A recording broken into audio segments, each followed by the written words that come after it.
And in front of me, the huge presence of a spirit. And it is emanating just pure love into me, like an electricity, like an electric power that was not hurting me or electrocuting me, but instead it was infusing like with me this love.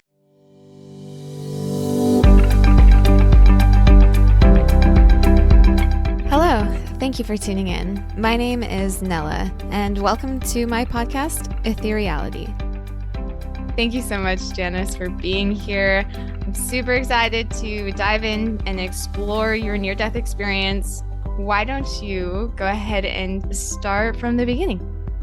Definitely. Well, thank you for having me here. It's such an honor to get to share this story. It had a profound impact in my life. When I had my near-death experience, I was going through a bottom, like the worst emotional bottom that you can imagine. I had been a long time on again, off again user of a specific drug. I would get like periods of time clean and then kind of fall again. I wanted to be clean, but there was just like always this ache in me to change the way that I felt, and specifically with substances and, well, even actually people. And so this particular night, I had went over to the person that I called my boyfriend, and he was a friend, I guess you could say. He was a boyfriend to a degree. I had also been seeing a couple as well. She was a great confidant of mine. I had left her house and then went to his. There was a lot happening in my life on a personal level, like a lot of trauma. There had been a domestic violence issue with another family member a few weeks before this. And so I'd been under a lot of distress. I go over there and I proceed to start getting high. And he actually made the comment. He said, you know what? You don't need any of this. You're like way too amped up, and this drug is a stimulant. So he was like, you need to just chill out. I'm like, yeah, you don't know. I am fine. I'm not even on my level and hadn't gotten high in a few weeks. And anyway, he says, well, here, have some of this. And he blows marijuana smoke like in my face. That's not the drug that I used. I got annoyed. And he's like, you really do need to calm down. I was like, you know what? Just give me a hit. So he shotguns it. He blows one hit into my mouth. I inhale and exhale. And when I exhaled, it was like, I mean, all hell broke loose. Like I immediately started experiencing something that I've never experienced. My throat started constricting. I began to asphyxiate, I guess. I was choking to death. It was like my throat was closing up so fast. I tried to get a drink. I turn around. We're already in the kitchen. I try to get a drink of water that made it horribly worse. I think in my panicking state, I was thinking if I could just clear my airway, but it was like the feeling of choking to death on food, but I wasn't eating anything. So was that your first time experiencing like a marijuana high? No. No, Okay. no. I mean, when I was younger, like 14, 15, I had experimented. It just wasn't my thing. I didn't like to be slow. I liked to be up really fast, really high. And so, yeah, it just immediately went from that to I suddenly became aware of all of my bodily functions. At this point, I'm laying down on the couch. I can tell I'm either having a heart attack or I'm having some kind of allergic reaction to the mixture of the methamphetamines and the marijuana. Maybe if there was something in the marijuana, That's what I believe. I believe it had fentanyl in it, something like that. honestly. Yeah. Yeah. I mean, because it wasn't 3 minutes as this process happened, like the whole process was very, very brief. So I'm feeling like I'm consciously aware of every function and happening in my body. Everything is shutting down. It was like a chemical reaction within my body that my body couldn't handle. Okay, so I'm laying there on his recliner and I'm starting to feel my body shutting down, but I'm feeling like the sensation of my spirit like pulling out of my physical body. And it's pulling out, and I'm almost like I want to reach for it, right? And like keep it with me. and it just floats and it goes up to the ceiling in the corner of this apartment. And also, while this is happening, I am crying out to God. I'd always believed in God. And I'm crying out. And I'm like, please, God, no, no, don't let me die. Don't let me die. Please don't let me die like this. Like, please, don't let my children find out this is what I do on their weekends with their dad. The sensation of my spirit having left my body was brief. It's in the corner of the room. And I realized like how powerless I am to stop this from happening. Then I suddenly can see myself from my own perspective. And I'm looking down like at my chest and realizing like my lungs are not inhaling, my heart's not beating. And I'm feeling also like the blood and the life force in me draining downward through my feet, but it's like my brain is still awake.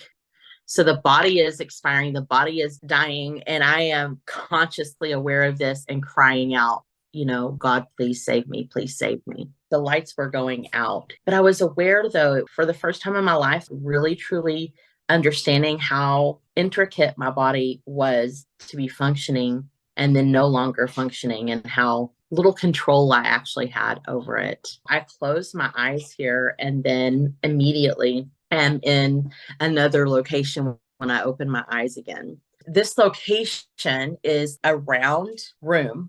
I cannot see any windows or doors. And to describe it as a round room, we think of walls. It wasn't like a wall. It was like this living place where I was. The color was so beautiful, and we don't have a color like this here on earth. I like to paint, and I've tried to paint it. So I'm going to try to describe it. It is like this very light grayish lavender color, and it moves because it's like a living thing. And when it moves, it's like it shimmers every color of the rainbow. And so it's this almost like an opal. It's like it's breathing. Undulating. Yes, that's the word. To my left, there's 3 very tall beings. I'm 5'2". So, I mean, when I say tall, they're at least 7 foot. They're standing there looking at me. One is extending its hand. And to me, these look like angels. So they're about 7 feet. They have a human-like form, but I can see completely through them. And they're a bluish color and very beautiful, very powerful looking, but no features like what we have, no discernible facial features like you and I have. And one extends his hand to me, and I'm like, no, no. I am still in panic mode. I'm so terrified that I'm going to die, yet believing that death is an option, that it's possible for me to return to life, even from this state of being. I want to kind of take a moment and just really describe the atmosphere of this place. Yes. Yeah.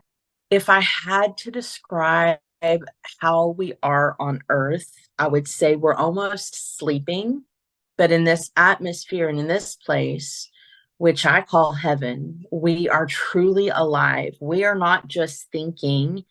Everything that we're thinking is actually broadcast for everyone to know. And it's so beautiful. And it's so crystal clear, any thought that I have. And it's at this point, I say, thank you, Jesus, for your sacrifice on the cross.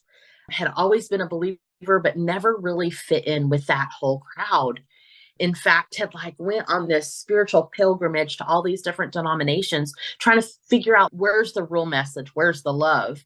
And in front of me, the huge presence of a spirit, and it is emanating just pure love into me, like an electricity, like an electric power that was not hurting me or electrocuting me, but instead it was just infusing with me this love.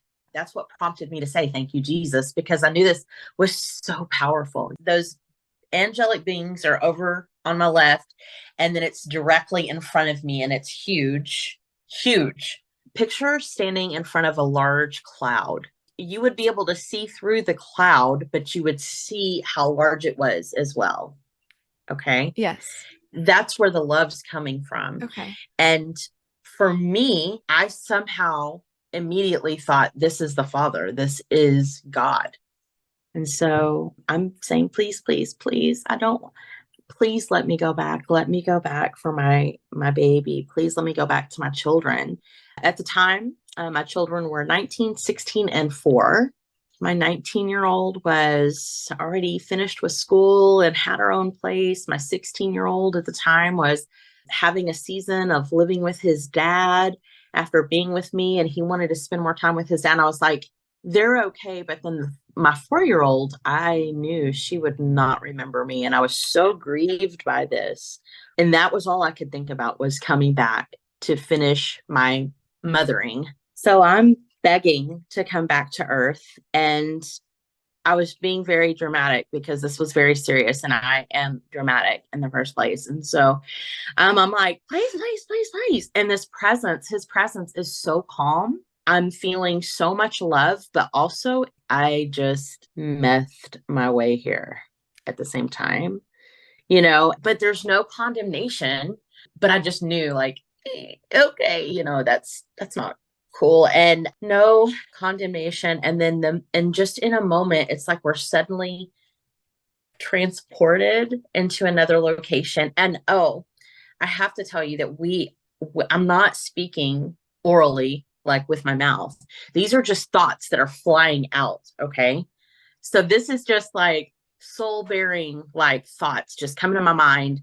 Like the thank you, Jesus, for the sacrifice cross. Please let me go back for Kate. Please let me go. It's happening so fast, like nanoseconds. It's not slow like it is here. Here, I often experience intrusive thoughts, or when I'm trying to lay down and meditate or something, it's just like, oh, monkey mind, lots of thoughts. So I feel like it would probably be similar to that experience, although it wouldn't be as private. Right. And the opposite, instead of intrusive thoughts coming into your sphere, these are going out. Right. So the next place that we are is this beautiful sunny day, and the Father is on my right, and I am just looking out, and it's like we're standing on a platform. I'm looking out, and there's all of these people in the audience just standing there and waiting. They're no one that I know. These people were like a lot living people just here on earth, was how I knew it to be. I understood it in just that moment. And everyone was standing so close together. No one had any room to hardly move. Everyone was just standing together with their shoulders like sandwiched in, people so close that their shoulders were touching. They're just looking at me. I'm like, what do I do? What? Because I'm like, yeah. And yeah. then And so he says, like, really calmly, love them. oh, that's easy. That's exactly what I thought. Thanks for making it simple. Yeah, I can do that. Yeah. And then I said, okay, but what am I going to say? And then we I try knew to that I was supposed to. complicate, and then we try to complicate everything Yes, with our yes, analytical mind. we do. We do. But I knew that I was supposed to be telling them what was happening in this experience, right? And I said, well, what do I tell them? What do I say? And he says the truth. I was like, okay. Oh, okay. Sometimes that's And not as easy. no, because in my mind, I'm thinking about, like, right then how I got here. Mm-hmm. And he's thinking about, like, the truth, period, all the time. And so that's interesting how that's affected me as I've come back and walk on this earth and have absolutely no filter now. So anyway, and then I said, okay, well, what do you need me to change? And his response was so calming. He said, nothing. But I knew, like, I was changing. Like, every second that I'm here, I was changing. And I knew that he was also telling me, like, I wasn't capable of changing myself, nor was I allowed to change the details of the story. Yeah, that truth thing again. And so he says, I'm looking at everybody. They're just looking up at me. And so the final question I have is, like, okay, but where am I going to learn everything I'm supposed to say? And his response was, it's already inside of you. And I was like, me? I Yes. love that so much. Yeah. Yeah. And so we're back in the first environment again in the lavender room. And that is the point where he pulls me into his spirit and I'm up inside him. And I look at my hand and I can see through my hand. And it's like I'm having this moment where I can see through my hand, but also see the cells within my hand. And with this came this knowledge that I was a spirit, a soul, and a body, right? And that I'm literally being held together by him. I love that because I often say that if God is in all things and if God is love, then ultimately we are made up of God. We are made up of love on a Yes. level that I believe is deeper than cellular. Like it's that Yes. space that holds the electrons. The space between, right? There's a song that says that. That's kind of what I think of. And the space between, all of those atoms, I guess. And you know what? I wasn't the only one there. I wasn't the only one inside him. I saw all of these other people inside him as well. And they weren't aware of it. They were literally doing day to day things. It was like I looked all around and they're just living their life, but they're actually in him living their life.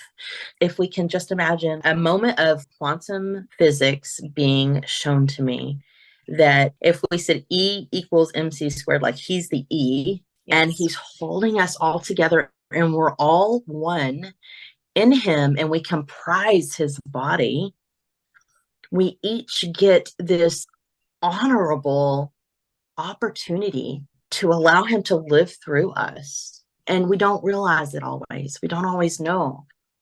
What I'm thinking about right now is how the love that he felt towards me, he was feeling, and it was for everyone. It wasn't specific to just Janice. I get to experience it and know it, but it wasn't specific to me. There was not something that made me more valuable in any way or more qualified in any way. It just was. And I had this experience, and others have not yet had their experiences. Right. And so I'm seeing all of this in such a molecular way. A multidimensional way. Yes, that's the verbiage. And I do have so much I want to share, but I don't have the words for it. Our words are so limited and finite. This experience was so thorough that even the things that happened to me in my life, they were coming to my remembrance, but they made sense. And they were some horrendous things that I experienced, in childhood, especially in life. But it was like here in this place, it still made sense, even though it was tragic. There's purpose in the suffering. There is purpose in the suffering. I really had like a victim mentality before this experience. I mean, I think a lot of us do. We don't mean to. Most people that are alive have had some stuff, happen. And it hurts and it doesn't stop hurting a lot of times. It still stays in the cells within our body and in our subconscious. And it was like it just made sense. And so therefore, like because it was making sense, then I had compassion for all of the other people involved. And I could see them in their just not knowing better, It looked at it, it was such a different perspective. This is how I'll try to explain it. It's as though we look like we're separate, right? And we feel like there's distance between you and I as we're on this Zoom call. But the reality is, like when I put my hand out, like I was connected to other people. And then I could pull it away, but we were still one. And so this understanding that the way that I treated myself, I was treating the whole group. And the way I treated another person, I was also treating the whole group and myself. And so if I loved myself, I was loving the whole group. And if I loved another person, I was loving the whole group and myself. And then it was honoring to him to do this thing. Just like he said, love them. And likewise, without condemnation, I understood that if I did something harmful to me, it was harmful to the collective and vice versa. I think you explained that beautifully. Thanks. Thanks. Duality is an illusion.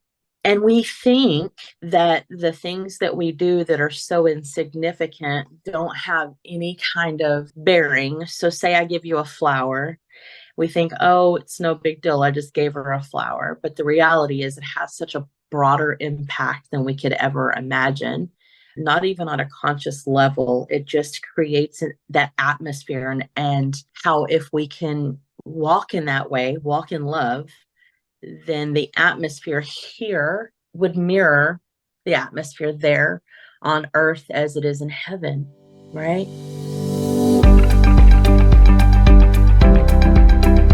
If you're getting any value out of this podcast, please hit that like button and subscribe. Also, if you've enjoyed my content before, or maybe you're new here, but you like it, drop a comment and let me know you're here. I would love to get to know my audience. Thank you for listening, and let's get back to the content.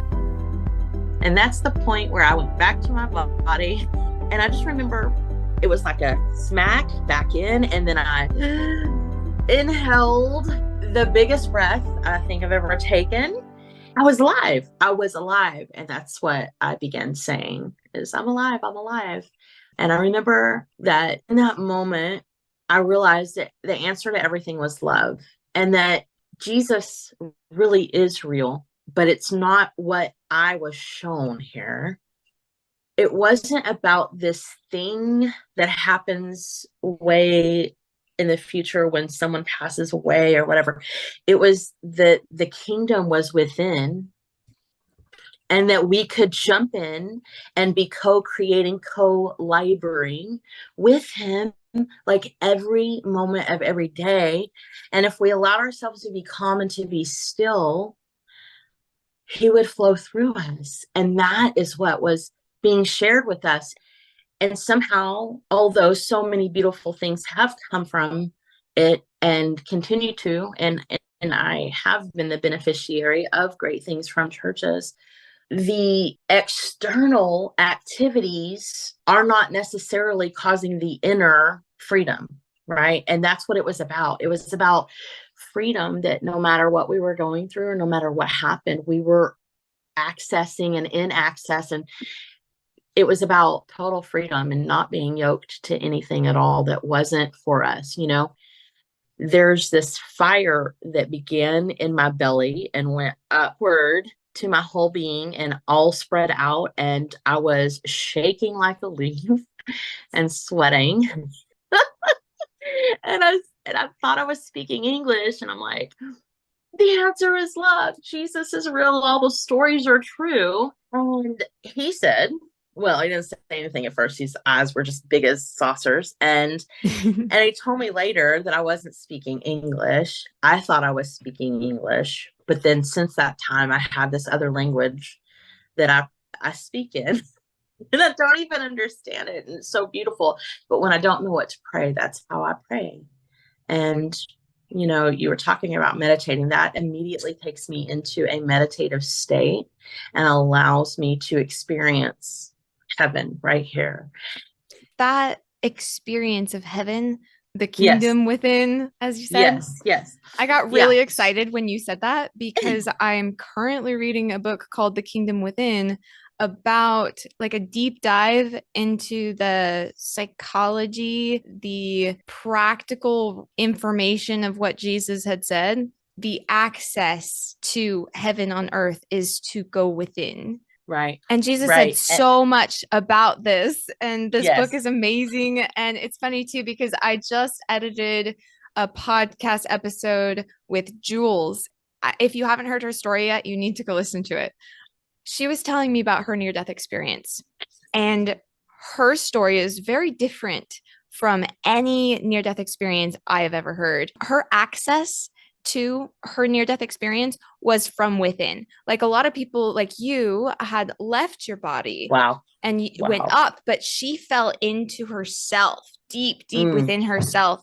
And she experienced all of these things that were hidden in her shadow self. And then it was from there that she transported through the portal within into becoming the cosmos. So she didn't leave her body. She entered through a portal in her heart to the cosmos. There's more than one way to access this, I believe. And I feel like from this book that I'm reading right now, and then for you to be telling me the same thing that I've been working on all week, and the book that I've been immersing myself into, is the kingdom is within. It is. And here's what I want to say. That love that I was being infused with, and it was just radiating at me. And then when I was pulled into his spirit, it was, yeah, like a blood infusion, but a love infusion. And then that, when I returned, it hasn't went away. When we access that, when we are able to do that, I believe that all other manner of things that we do seeking pleasure will cease. I was seeking pleasure. That's why I had the issues that I had. I needed an escape because what I felt like on the inside didn't feel good. And now what I'm living from a state of bliss at all times, right? This perfect bliss that therefore the behaviors just changed. Why would I do that with all its counterfeit stuff when I feel this, We want that like absolutely orgasmic bliss that transcends anything we'll ever experience here, but we can experience it here. So I'm interested in that book. I'll have to read it. I'll have to check it out. I would love it if you read it. Yeah. And then I Okay. could talk to you about it. Yeah. And then what happens is from this place, all good things flow, right? So what started happening was after I had this experience, I was in love with people from such a pure standpoint that I found myself giving everything away. I found myself no longer interested in the status quo, like going to the office on Monday morning. I got let go. I got fired like 30 days after my experience. I couldn't pretend to care about the stuff that was so superficial, and it was just a distraction. All I wanted was to be able to share my experience and love people.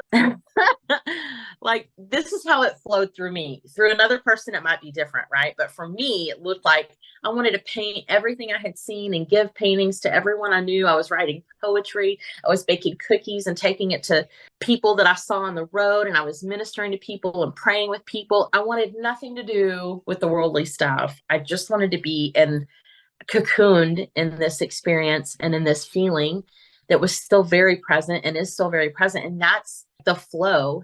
And if the whole world had this experience, all productivity would probably stop if it wasn't in the name of love, because we wouldn't feel that it mattered. When I got fired, it was from a great job, and I was making a great income. But then it was just like I would go and sit at work and just daydream, and like nothing mattered. There was no self anymore. There was no self. I believe that there's no experience that's good or bad, really. Who knows what's good or bad, right? That's actually a principle that I live by. Getting fired from a job where you make a really good income, it's your livelihood, that could probably have been perceived as a bad thing happening. However, you being in your state of bliss, did that have an impact on you, positive or negative? No. Don't care. Like, sweet. Okay, let me just pack my stuff up, get off. I expected it. So at this point, since this experience, what happened was it made me so clearly be able to hear the voice of God through audible, as well as a knowing, as well as other signs. Okay. So I knew I was going to get fired. I had these visions and dreams. Like, I knew what was going to happen before it happened in my life. And so I was completely okay with it. I was prepared. They said, Janice, we need to talk to you. And I was like, I know you do. They said, it's not working out. And I said, you're right. It's not. So subsequently, it led to another season where I was able to just totally immerse myself in art and reading the word from the spirit, right? Not from the flesh, not from the carnal person, but the spirit, and to be able to understand what scripture meant. And it was so romantic, but it was all spiritual, not in the natural. I was able to discern and understand and interpret things that would have evaded me before. And so I just basically lived for a year in this bubble, and everyone I knew said she's crazy. She's gone crazy. Yeah. At that point, did you have like a higher vision for what you wanted to do with your life? I wanted to be so in the flow of the Holy Spirit that whatever in that moment I felt an unction to do, I had the freedom to do. It looked like different things in each season. Okay. So the very next season, after I spent about 10 months in that apartment, just studying and learning and having so much fun, and I would do things like go for a walk and then end up spending an hour talking to someone that was watering their lawn and just having these deep, beautiful conversations. But I ended up living in a state park as a park hostess, a volunteer in a little camper. That was the purpose for that season. And meeting people from all over the country that would come to the state park. They would camp, and I met so many people who also had had near-death experiences. And I was like getting a foundation. Everything of the world had been pulled out, and now it was my foundations were being built in this beautiful and holy way. And here's the thing, there was so much inner peace. I had never had that before. That next season was being immersed in nature. During this time, the poetry and the photography and things like that were just bubbling up, like a brook. I can definitely relate to that because the most peace that I've ever experienced in my life was when I was living in the natural flow of life. I went on a 6-month road trip and I was living out of my minivan with my cat. It was kind of the same thing, all I really wanted to do was to understand what it meant to be like water. Water, it either flows or settles depending on the terrain. If there's a reservoir or if it's a rocky hillside, but either way, it does not contend. This is a very Taoist approach and perspective, but embracing that is ultimately what led me to all these connections and all these experiences and this like level of bliss where, you release control, like you allow yourself to surrender to the flow of Yes. life. And in doing so, it Yes. cultivated this beautiful atmosphere of experience. And without that, without that experience, I wouldn't be who I am today. That's so beautiful. There were times when I was in that park. So it was down by a river, and it was so hot outside that I could take a shower. I hung up a garden hose on the back of the camper and could just get in my swimsuit and shower outside because there wouldn't be campers there all the time. And it was just like, yeah, you're talking about this ultimate freedom where there's no restraint. There's no super tight, rigid schedule. And that's still how I prefer to be. Same. And it's like, oh, I have to integrate back. If I'm being honest, it's a very slow process to reintegrate. What I've come to understand, having had that experience before launching my podcast, was me embracing the feminine approach to life, which is more free flowing. There's comes in waves with the waves of inspiration and the natural flow of things, that flexibility, and then there's the masculine approach to life, which is also just as necessary. And so when I started to launch my podcast, I got a lot of like messages from the other side being like, okay, this is now time to step into that masculinity, the structure and the consistency and the persistence, experiencing at that point the more masculine side of things. And so it's really interesting to have been able to experience all that feminine flow of things and then to step heavily into the masculine flow of things.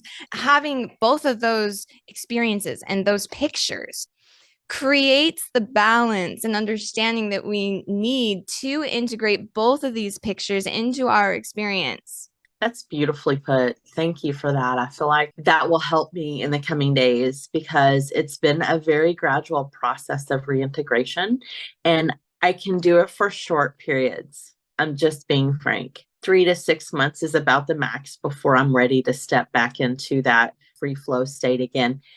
Here's what's so neat about this is that the things that changed in my life, they changed and they stayed changed. And so, like the freedom, the inner peace, it all stayed. It is hard on our being to stay in that ultra, as you call it, masculine place for an extended period of time. And I don't just mean hard for us, me and you.